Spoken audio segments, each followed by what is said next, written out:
January 31, 1945. Clark Air Base, Luzon, Philippines. Major Frank T. McCoy's hands trembled slightly as he photographed the aircraft before him, an intact Mitsubishi G4M Betty bomber bearing the tail number 763-12. This cannot be their standard design. No Air Force would build bombers this way. The fuselage gleamed in the tropical sun, its distinctive cylindrical shape justifying its Allied nickname. Measuring nearly 20 meters from nose to tail, the bomber sat on its tricycle landing gear, like a massive cigar resting on the tarmac. The wings, spanning 25 meters tip to tip, showed no battle damage. The engines, 14-cylinder radials producing 1,500 horsepower each, appeared intact. This was not a crashed aircraft salvaged from wreckage. This was a complete, operational bomber abandoned by its crew during the American advance. But what had captured McCoy's complete attention, what would revolutionize American understanding of Japanese aviation doctrine, was what he discovered when he climbed inside the wings through the inspection panels. The fuel tanks were completely unprotected. No self-sealing rubber compound, no armor plating, no fire suppression systems, no protective coatings of any kind. Just thin aluminum skin, perhaps 2 millimeters thick, separating thousands of liters of high-octane aviation fuel from enemy machine gun fire. Major McCoy, commander of the Technical Air Intelligence Unit Southwest Pacific, had examined dozens of crashed Japanese aircraft across the Pacific. But nothing had prepared him for this moment. This bomber, abandoned intact during the American liberation of Clark Field, would expose a design philosophy so alien to Western military thinking that it would take months for analysts to fully comprehend its implications. The mathematics of this discovery would reshape American tactical doctrine and aircraft design for the remainder of the war. Every assumption American pilots held about enemy capabilities, about the price Japanese engineers were willing to pay for performance, about the value imperial forces placed on crew survival, was about to be systematically demolished by the evidence contained within this single, pristine example of Japan's most important bomber. The journey to this revelation had begun 4 years earlier, on December 8, 1941. That morning, as smoke still rose from Pearl Harbor, 82 G4M bombers and 26 G3M bombers lifted off from bases on Formosa. Their target was Clark Field itself, the primary American air base in the Philippines. The attack achieved complete tactical surprise. Arriving at 12:35 in the afternoon, the Japanese formation flew at 20,000 feet, beyond the reach of American anti-aircraft guns. 27 bombers from the initial wave dropped 636 bombs across Clark Field's runways and facilities. Moments later, 0 fighters swept in at treetop level, their machine guns destroying every aircraft that had survived the bombing run. Of 17 flying fortresses on the ground, 12 were destroyed outright. Nearly every P-40 Warhawk fighter was reduced to burning wreckage. In 45 minutes, American air power in the Philippines had been effectively eliminated. Lieutenant James Harrington, one of the few surviving American pilots, watched from a bomb shelter as the Japanese formation withdrew to the north. "What struck me was how they came in," he later wrote in his combat report. "Perfect formation, high altitude, totally beyond our reach. Then the fighters dropped down and tore us apart. We couldn't get a single plane airborne, but the Betty bombers themselves had departed untouched. The few American fighters that managed to get airborne arrived too late, finding only empty sky. The Japanese had demonstrated their bombers' exceptional range, striking from bases 460 miles away, a feat no American bomber could match at that stage of the war. The Betty's first year of combat would prove devastatingly effective. On December 10, 1941, just 2 days after the Clark Field raid, 26 G4M bombers joined with older G3M Nell bombers in attacking Force Z, a British naval task force built around the battleship HMS Prince of Wales and the battlecruiser HMS Repulse. The attack began at approximately 12:20 in the afternoon. Japanese bombers approached in coordinated waves, their torpedo runs executed with precision that stunned British observers. The Betty bombers carried Type 91 aerial torpedoes, each weighing 840 kilograms with a 205-kilogram warhead. The torpedoes were designed specifically for shallow water operations, running at depths that could strike ships even in coastal waters. The torpedo attacks focused on the two capital ships with devastating accuracy. Prince of Wales, a battleship displacing 43,000 tons and representing the newest generation of British naval power, took at least 6 torpedo hits, along with damage from level bombers. The underwater explosions ripped massive holes in the ship's hull, flooding overwhelmed damage control efforts. The battleship began listing severely. Repulse, a battlecruiser built during World War I but modernized in the 1930s, absorbed at least 4 torpedo hits while attempting to evade the attacking aircraft. The ship's anti-aircraft fire claimed several Japanese aircraft, but could not prevent the coordinated torpedo runs from finding their targets. The cumulative damage proved fatal. Both capital ships capsized and sank within hours of the attack. Prince of Wales went down at approximately 13:20 hours. Repulse followed at approximately 13:33 hours. 841 British sailors died. The survivors were rescued by escorting destroyers. The engagement lasted less than 2 hours from first contact to final sinking. For the first time in naval history, capital ships actively defending themselves had been sunk solely by air power while in the open sea. The G4M Betty bomber had achieved what naval theorists had debated for decades. British naval superiority in Asian waters had been shattered in 90 minutes. Across the Pacific theater through early 1942, American and Allied pilots encountered Betty bombers in every major engagement. The aircraft seemed to operate with impunity, striking targets at ranges that defied conventional understanding. They hit Darwin, Australia from bases 1,500 miles away, demonstrating reach that exceeded any Allied bomber's capability. They attacked Port Moresby from airfields across New Guinea's mountain ranges, maintaining pressure on Allied positions throughout the southwest Pacific. They struck Guadalcanal from Rabaul, a distance exceeding 600 miles, projecting Japanese air power across vast ocean expanses. The Betty's operational range gave Japanese forces strategic flexibility that Allied commanders struggled to counter. American fighters based at forward positions lacked the range to intercept Betty bombers departing from distant bases. Allied airfields came under attack from Japanese bases that were themselves beyond Allied striking range. The asymmetry in bomber capability meant that Japanese forces could attack at will, while Allied forces struggled to retaliate effectively. This advantage persisted through the first 6 months of the war. Betty bombers participated in virtually every Japanese offensive operation across the Pacific and Southeast Asia. They struck targets in the Philippines, Malaya, Netherlands, East Indies, New Guinea, and the Solomon Islands. They supported naval operations throughout the theater. They performed reconnaissance missions that exceeded the range of any Allied aircraft. The Betty became the symbol of Japanese air power's reach and effectiveness. But the advantage depended entirely on limited Allied fighter opposition. When Betty formations could strike without interception, when they could approach targets at high altitude beyond anti-aircraft range, when they could deliver weapons and depart before fighters arrived, the aircraft was devastatingly effective. These conditions characterized operations during the first half of 1942, when Allied air strength remained limited and dispersed. But by mid-1942, the tactical picture began to change. As American fighter strength increased, as Wildcats gave way to more capable Hellcats and Corsairs, as pilot training improved and tactical doctrine evolved, Betty crews began reporting disturbing losses.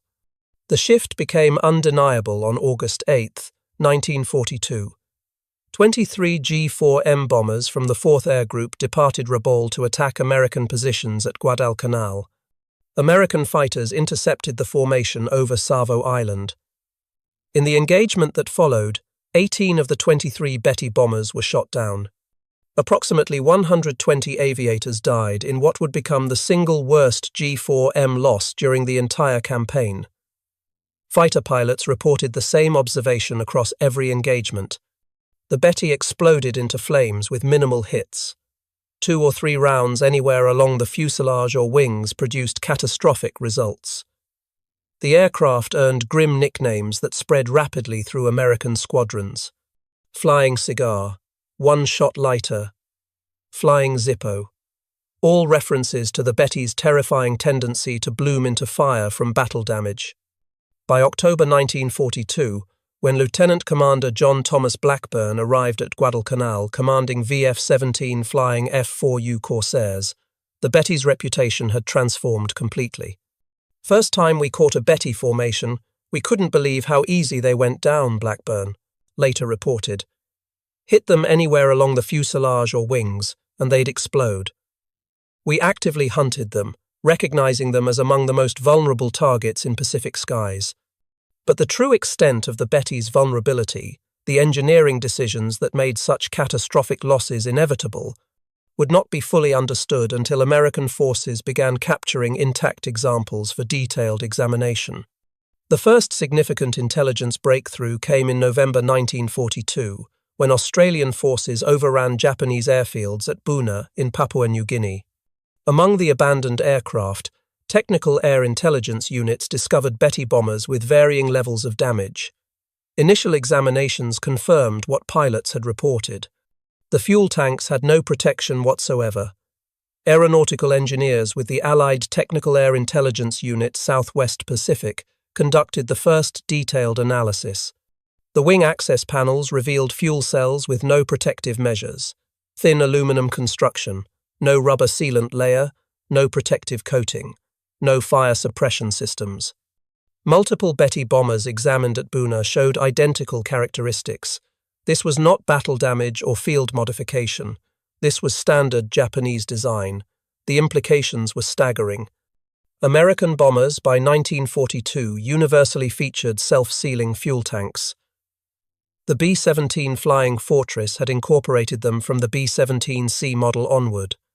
The B-24 Liberator had featured them from the XB-24B prototype. Even fighter aircraft like the P-38 and P-47 featured protected fuel systems. Self-sealing fuel tanks used layered rubber compound that swelled on contact with fuel when punctured by bullets or shell fragments, sealing holes and preventing fuel loss and fire. The technology added substantial weight to aircraft, but dramatically improved crew survival rates. American military doctrine considered this weight penalty essential and non-negotiable. Yet here was Japan's primary land-based bomber, produced in thousands, operating across the entire Pacific theater with fuel tanks that offered zero protection. The weight saved by eliminating self-sealing systems, armor plating, and fire suppression equipment was immediately apparent. But the cost in crew lives was becoming equally obvious in loss statistics that mounted with every engagement. The captured Betty at Clark Field in January 1945 would provide the most complete technical analysis. Major McCoy and his team spent 3 weeks dismantling and documenting every system. Their report, classified secret and distributed to all Allied air forces, detailed specifications that explained both the Betty's extraordinary capabilities and its catastrophic vulnerabilities. The G4M Model 1 specifications revealed an aircraft optimized ruthlessly for range and speed. Empty weight of 6,741 kilograms, remarkably light for a bomber of its size. Maximum takeoff weight of 9,500 kilograms. Fuel capacity of 4,780 liters distributed across 8 unprotected tanks, 4 in each wing, positioned in the wing's center section where they were most vulnerable to combat damage. Top speed of 428 kilometers per hour, or approximately 265 miles per hour. Maximum range of 6,034 kilometers, exceeding 3,700 miles. Service ceiling of 8,500 meters. Crew complement of 7 members, including pilot, co-pilot, navigator, bombardier, radio operator, and 2 gunners. The fuel system design was particularly revealing. The 8 tanks were arranged in 4 groups of 2, positioned along the wing's longitudinal axis where the wing joined the fuselage. This placement maximized fuel capacity by utilizing the thickest portion of the wing structure, but it also positioned the tanks directly in the path of enemy fire during combat. Any attack from the side or below would inevitably strike fuel tanks. The aluminum construction provided no protection. The absence of self-sealing compounds meant that even small punctures would leak fuel continuously. American engineers calculated that the weight saved by eliminating protection systems exceeded 500 kilograms per aircraft. This weight savings translated directly into additional fuel capacity and extended range. But the cost in vulnerability was equally calculable. Combat reports showed that Betty bombers hit anywhere in the wing area exploded with near certainty. The unprotected tanks created what engineers termed a critical failure point, a single system whose destruction guaranteed loss of the entire aircraft. These numbers told the story of design choices made in September 1937, when the Japanese Navy issued requirements that would define the G4M's entire existence. Top speed of 398 kilometers per hour, cruising altitude of 3,000 meters, range of 4,722 kilometers unloaded, or 3,700 kilometers carrying 800 kilograms of bombs or torpedoes. The requirements reflected Japanese naval strategy in the late 1930s. Japan's empire stretched across vast Pacific distances. Naval bases were separated by thousands of kilometers of ocean. The Navy needed bombers capable of striking enemy positions far beyond the range of carrier aircraft, bombers that could operate from land bases to support naval operations across the entire theater. Existing Japanese bombers fell far short of these requirements. The G4M bomber, then in service, had a maximum range of approximately 3,000 kilometers. American bombers like the B-17 had even more limited range in their early variants. No bomber in service anywhere in the world in 1937 could strike targets at the distances Japanese planners envisioned. The Navy's requirements were not arbitrary. They were calculated based on the distances Japanese forces would need to cover in any future Pacific conflict. From Formosa to the Philippines, 460 miles. From Rabaul to Guadalcanal, 600 miles. From Japanese home islands to potential targets across the Pacific, thousands of miles. The bomber that could meet these requirements would give Japan strategic reach that no other nation possessed. But the requirements also reflected assumptions about future warfare that would prove catastrophically wrong. Japanese planners assumed that surprise and initiative would provide protection for long-range bombers. They assumed that enemy fighter opposition would be limited by range and numbers. They assumed that the war would be decided quickly, before enemy industrial capacity could generate overwhelming force.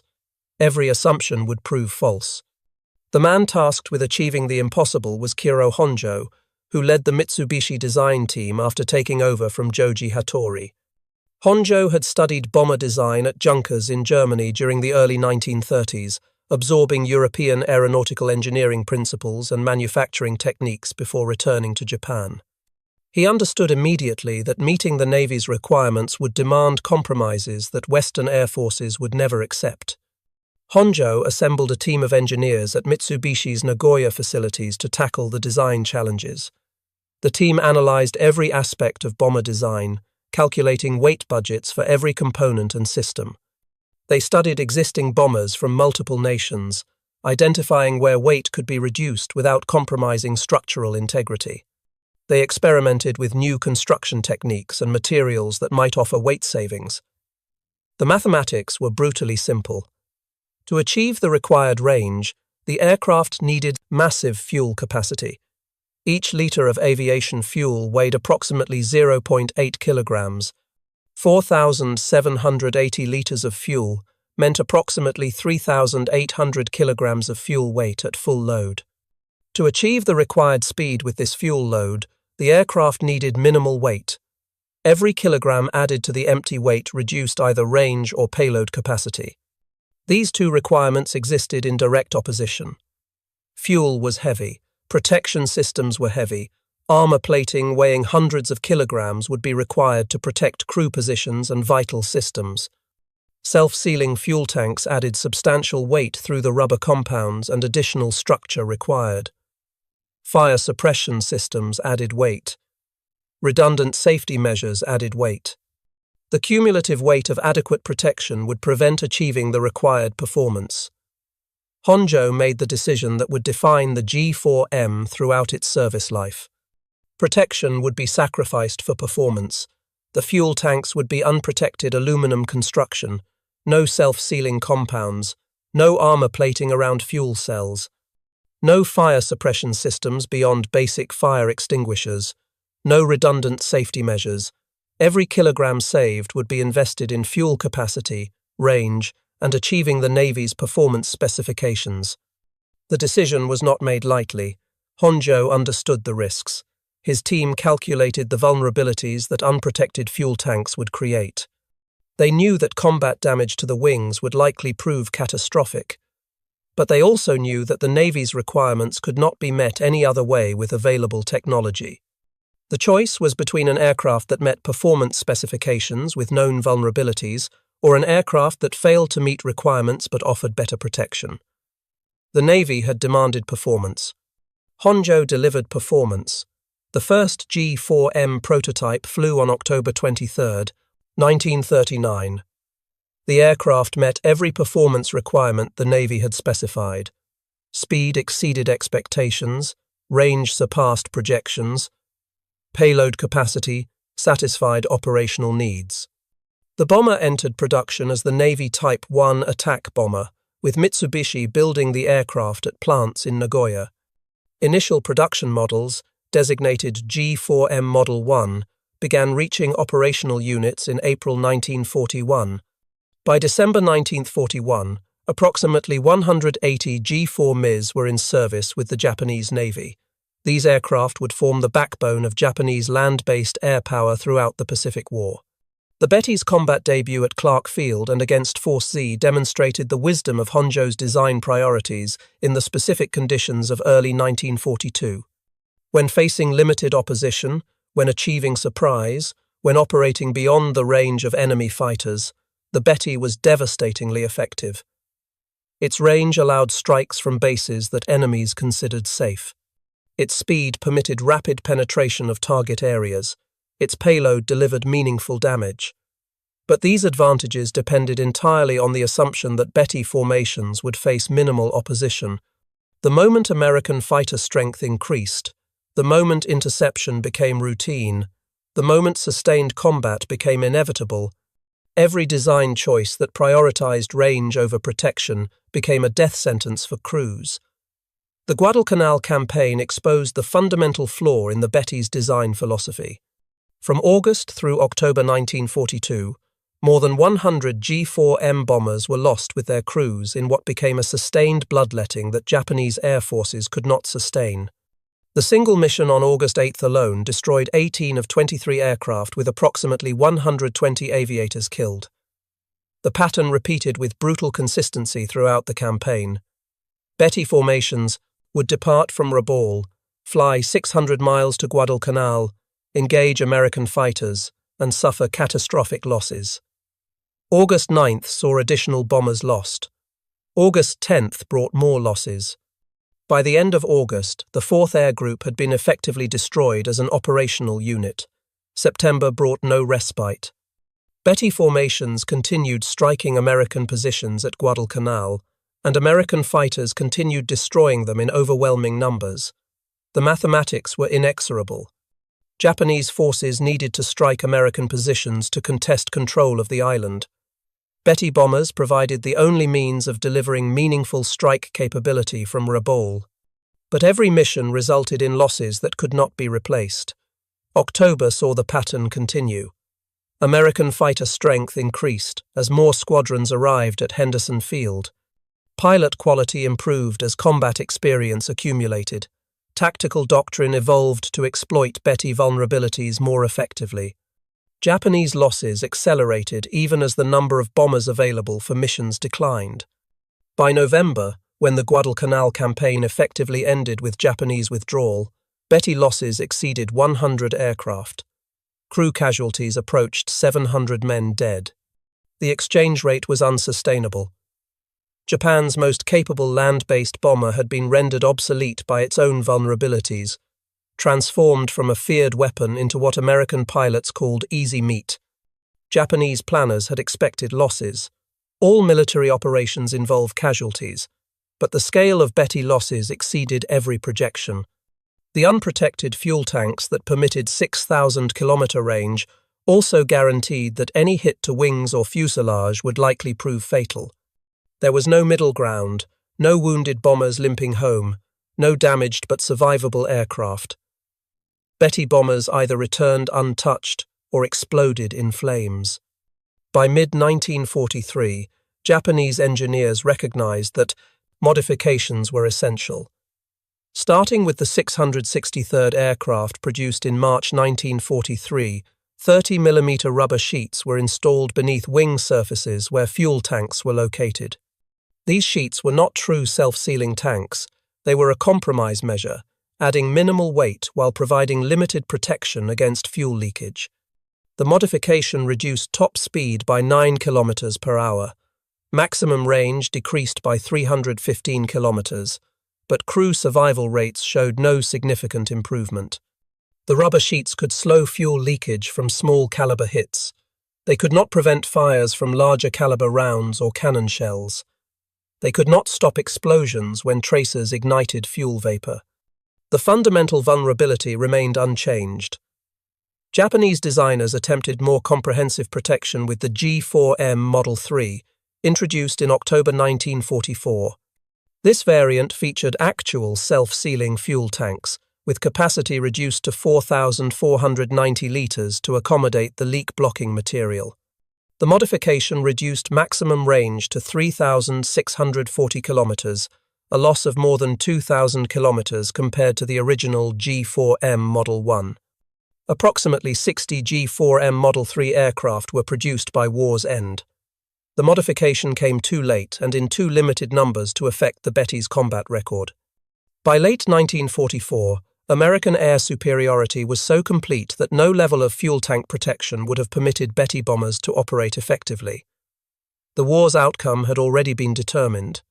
The Betty's vulnerability became so notorious that American forces began using the aircraft in ways that highlighted the dangers Japanese crews faced.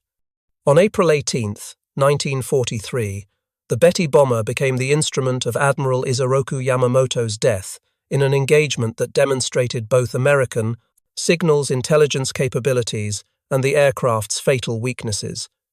American code breakers intercepted Japanese communications, indicating that Yamamoto would fly from Rabaul to Bougainville on April 18th.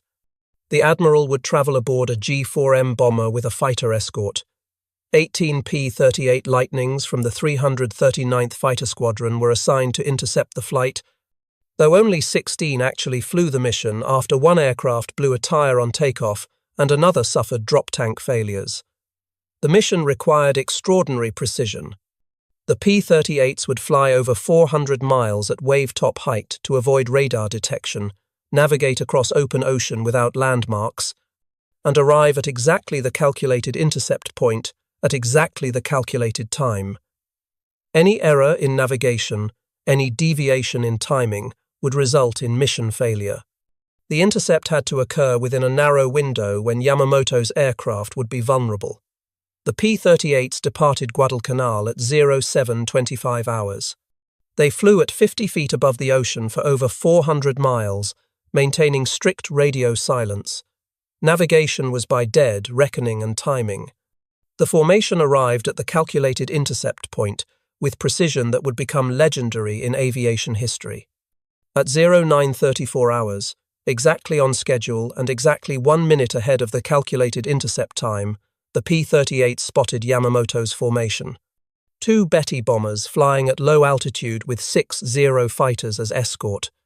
Captain Thomas Lanphier and First Lieutenant Rex Barber broke from the formation to engage the bombers, while other P-38s held off the Zero fighters. Barber engaged the lead Betty bomber, which carried Admiral Yamamoto. The bomber took hits to the wing area where the unprotected fuel tanks were located. The aircraft exploded in flames and crashed in the jungle. Yamamoto's body was recovered, the Toma, following day. He had been killed by injuries sustained during the crash. The second Betty bomber also crashed, killing all aboard. The operation demonstrated multiple aspects of Allied superiority. American signals intelligence had intercepted and decoded Japanese communications. American planning had calculated intercept timing with 1-minute precision over 400 miles of ocean. American fighters had executed the mission flawlessly, despite extraordinary navigation challenges, and the Betty bomber's vulnerabilities had guaranteed that successful interception would be fatal. There was no possibility of Yamamoto's bomber surviving once it came under attack. The unprotected fuel tanks ensured that any damage would be catastrophic. The Betty's vulnerability reached its most dramatic demonstration on March 21, 1945. 18 G4M bombers took off from Kanoya Air Base, each carrying an MXY-7 Ohka rocket bomb beneath its fuselage. The Ohka was a piloted rocket-powered aircraft with a 1,200-kilogram warhead designed for kamikaze attacks against American ships. The mission required the Betty bombers to fly within 20 kilometers of their targets before releasing the Ohka aircraft. The Ohka pilot would then ignite the rocket motor and dive at speeds exceeding 650 kilometers per hour toward American ships. The warhead's 1,200 kilograms of explosives would destroy any vessel it struck, but the mission depended entirely on the Betty bombers surviving long enough to reach release range. The formation departed Kanoya at approximately 14:30 hours. The 18 G4M bombers flew in tight formation with fighter escort, heading toward American naval forces off Okinawa. Each bomber carried an Ohka weapon beneath its fuselage, adding substantial weight and drag that reduced speed and maneuverability. The bombers were even more vulnerable than usual, unable to evade or maneuver effectively while carrying the Ohka loads. American radar detected the formation at approximately 100 miles distance. F-6, F Hellcat fighters from USS Hornet were scrambled to intercept. The Hellcats reached the Japanese formation well before it approached release range for the Ohka weapons. In the engagement that followed, American fighters systematically destroyed the entire formation. The Betty bombers, already vulnerable under normal circumstances, proved completely helpless while carrying Ohka weapons. The additional weight prevented evasive maneuvers. The external weapon created drag that reduced speed. The unprotected fuel tanks guaranteed that any hit would be fatal. One by one, the bombers exploded and fell into the ocean. Not a single Betty bomber survived to reach release range. Not a single Ohka weapon was launched against American ships. 137 bomber crew members and 15 Ohka pilots died in the attack. The mission represented the ultimate expression of the Betty's fundamental flaw. An aircraft designed to deliver weapons to distant targets could not survive to deliver those weapons when facing prepared opposition. The extraordinary range that made the mission theoretically possible meant nothing when the aircraft exploded before reaching weapon release range. The final mission flown by Betty bombers came on August 19, 1945, 4 days after Emperor Hirohito announced Japan's surrender. 2 white-painted G4M bombers with green crosses departed Atsugi Airfield carrying Japanese representatives to discuss surrender terms with Allied forces. The aircraft, given call signs Bataan 1 and Bataan 2, flew to Ieshima, where the Japanese delegation transferred to an American C-54 for transport to Manila. The symbolism was profound and deliberate. The white paint and green crosses indicated peaceful intent, transforming the bombers from weapons of war into vehicles of diplomacy. The call signs Bataan 1 and Bataan 2 referenced the location where American forces had surrendered to Japan in April 1942, one of the most devastating defeats in American military history. Now, 3 years later, aircraft bearing those call signs carried Japan's surrender delegation. Lieutenant Den Sudo piloted one of the surrender aircraft, a G6M Model 1 transport variant converted from the bomber airframe. The transport variants retained the Betty's distinctive cylindrical fuselage and wing configuration, but carried passengers and cargo rather than weapons. The crew wore dress uniforms rather than flight suits. The aircraft carried no weapons, no ammunition, no military equipment of any kind beyond what was necessary for flight. The flight from Atsugi to Ieshima covered approximately 1,000 kilometers, well within the Betty's range, even in transport configuration. American fighters escorted the White Betty bombers throughout their flight, ensuring they remained on the prescribed course. The escort was both protective and supervisory, guaranteeing safe passage while preventing any deviation from planned routes. The White Betty bombers with green crosses became the final image of the aircraft that had opened the Pacific War at Clark Field in December 1941. The circle was complete. The bomber that had destroyed American air power in the Philippines in the war's first hours now carried Japan's surrender delegation in the war's final days. The aircraft that had symbolized Japanese air power's reach and effectiveness now symbolized Japan's defeat and submission to Allied terms. The Betty's production statistics reflect both the aircraft's importance to Japanese operations and the terrible cost of its design philosophy. Total production reached approximately 2,414 aircraft across all variants, though some sources cite figures as high as 2,435 when including all prototypes and subtypes. The variation in total numbers reflects different methods of counting prototypes, subtypes, and transport variants. The G4M Model 1 comprised approximately 1,172 aircraft, produced from 1941 through early 1943. This variant featured the original unprotected fuel tank design, with capacity of 4,780 litres. Top speed reached 428 kilometers per hour.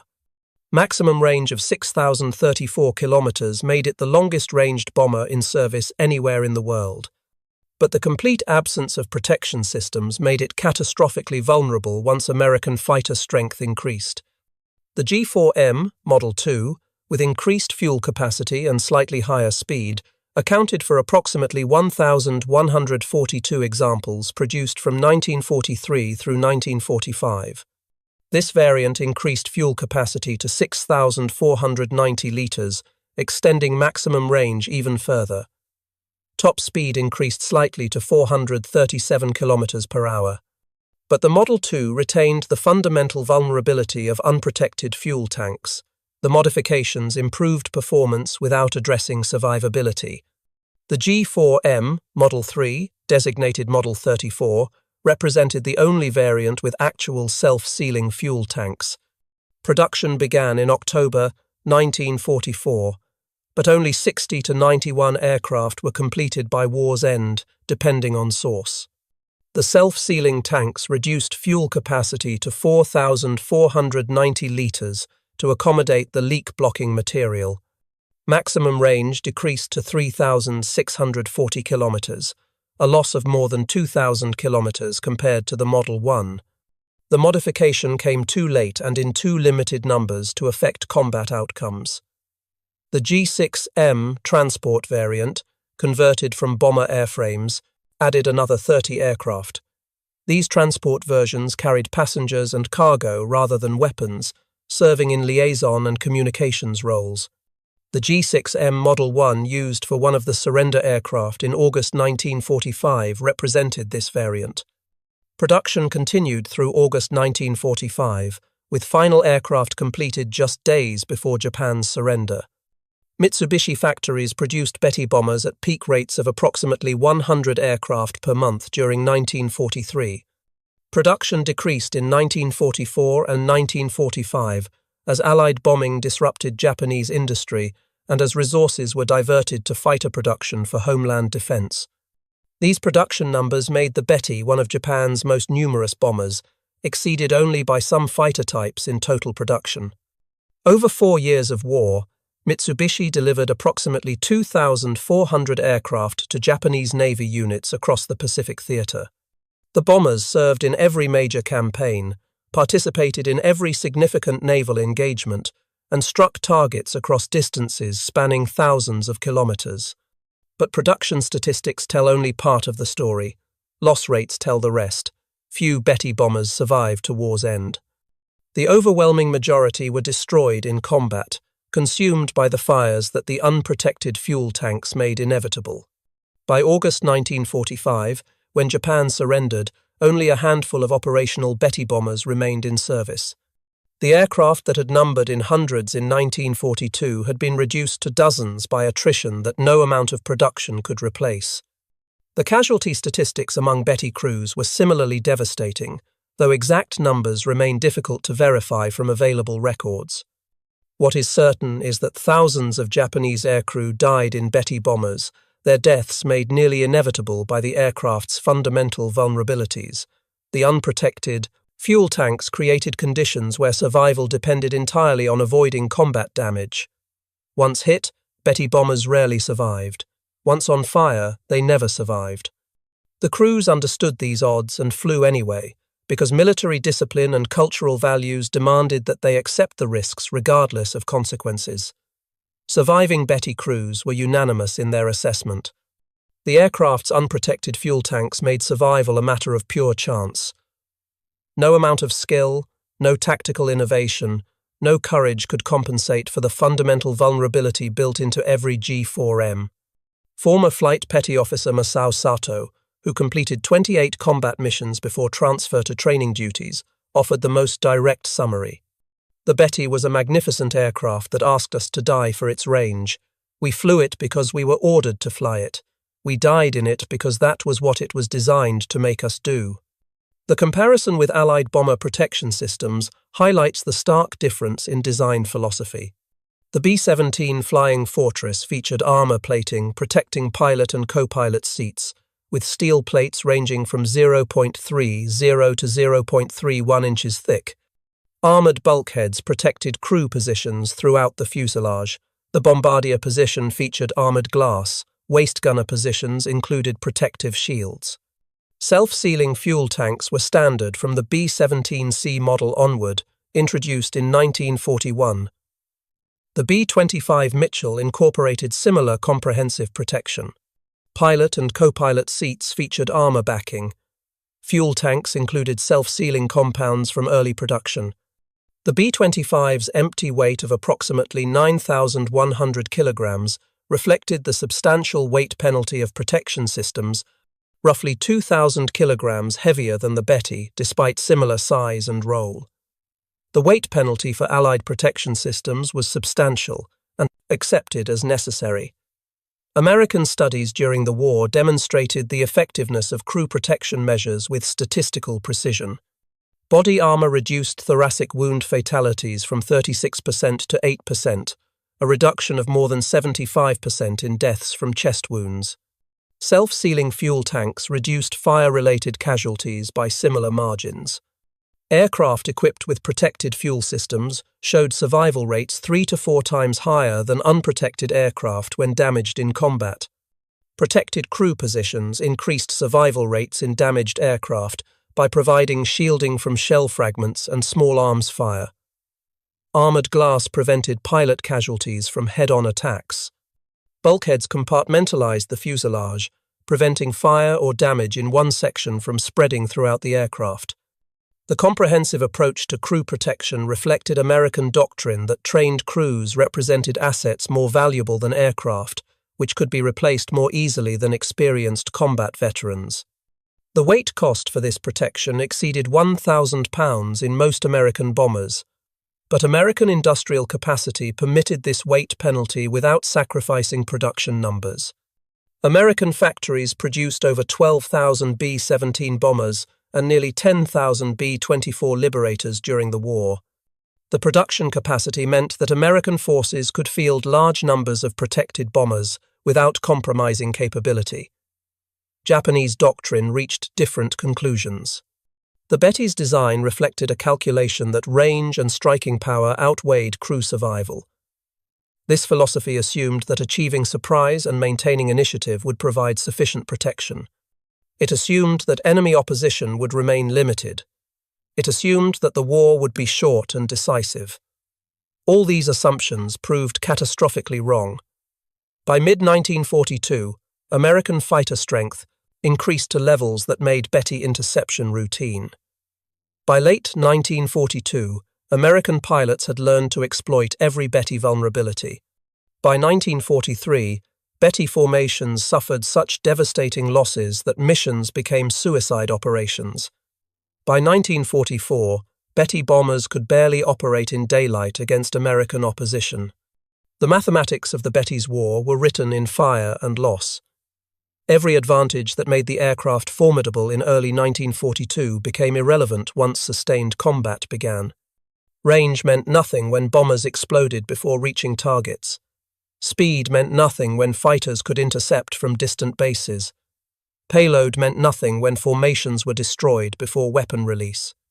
The examination of tail number 763-12 at Clark Field in January 1945 revealed the complete story.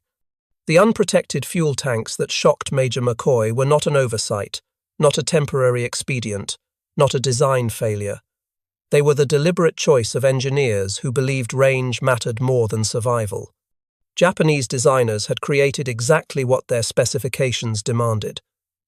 An aircraft with extraordinary range and speed, built with minimal weight, optimized for the mission requirements they received. The tanks were unprotected because protection would have prevented achieving the required performance. The decision made perfect sense within the constraints of 1937 technology and 1937 assumptions about future warfare. But those assumptions collapsed under the reality of sustained combat against an opponent with unlimited industrial capacity and growing technological advantage. The Betty bomber became a symbol of Japanese willingness to accept catastrophic casualties in pursuit of tactical advantage. It became evidence of a military culture that valued mission accomplishment over crew survival. When American engineers examined the intact Betty at Clark Field, they were not just analyzing an enemy aircraft.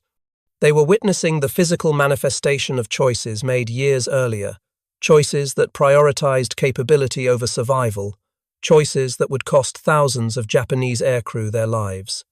The unprotected fuel tanks were not an accident. They were a decision. The Betty bomber served from the first day of the Pacific War to the last. It sank capital ships and devastated air bases. It ranged across distances no other bomber could match, but its ultimate legacy is written in loss statistics that exceeded all projections. The aircraft that opened the war by destroying American air power at Clark Field ended the war carrying Japan's surrender delegation in white-painted aircraft marked with green crosses. The crew of tail number 763-12 had abandoned their aircraft during the American advance on Clark Field. They had survived by walking away from an aircraft whose design made survival in combat nearly impossible. Most Betty crews were not so fortunate. They flew missions knowing the danger. They climbed into unprotected bombers and crossed vast Pacific distances. And they died in overwhelming numbers, consumed by fires that the aircraft's design made inevitable. The Betty bomber's story is ultimately about the price of capability without protection. It demonstrates that performance alone cannot guarantee success when that performance is purchased at the cost of crew survival. The extraordinary range of 6,000 kilometers meant nothing when aircraft could not survive the final 100 kilometers to target. The impressive speed of 428 kilometers per hour provided no advantage when American fighters could intercept from distant bases with warning from radar systems. The payload capacity of 1 ton became irrelevant when formations were destroyed before weapon release. Most importantly, the Betty reveals that military technology divorced from realistic assessment of combat conditions produces weapons that kill their own crews as efficiently as they strike enemy targets. The assumptions underlying the Betty's design, assumptions about limited opposition and short warfare duration, proved catastrophically wrong within months of the Pacific War's start. By the time these assumptions were proven false, thousands of Betty bombers were already in service or production, and Japanese industry lacked the capacity to replace them with better protected designs. Japanese designers understood the risks when they made their choices in 1937 and 38. They calculated the weight penalties. They knew the vulnerabilities. They accepted the trade-offs because they believed the performance advantages would prove decisive. They were wrong. And thousands of men paid the price for that miscalculation with their lives. The Betty's legacy extends beyond aviation history into fundamental questions about aircraft design, philosophy, military ethics, acceptable risk, and the value of human life in warfare. American designers answered those questions by prioritizing protection even at the cost of performance. Japanese designers answered differently. It stands as evidence of what happens when capability is prioritized over survivability, when range is purchased with crew lives, when performance requirements override protection considerations. The thousands of burning Betty bombers across the Pacific sky marked the consequences of that philosophical difference, revealing the fundamental difference between how different nations approached warfare in the Pacific. American forces designed aircraft to bring crews home. Japanese forces designed aircraft to reach targets regardless of cost. In the end, the nation that valued crew survival built an air force that could sustain operations indefinitely. The nation that accepted catastrophic casualties for performance advantages built an air force that destroyed itself through attrition. The examination of tail number 763-12 at Clark Field provided the final proof of what Allied forces had suspected for years. The Betty bomber was not poorly designed. It was brilliantly designed to achieve specific goals. Those goals simply did not include bringing Japanese crews home alive. And in that single fact lies the entire story of why Japan lost the Pacific War.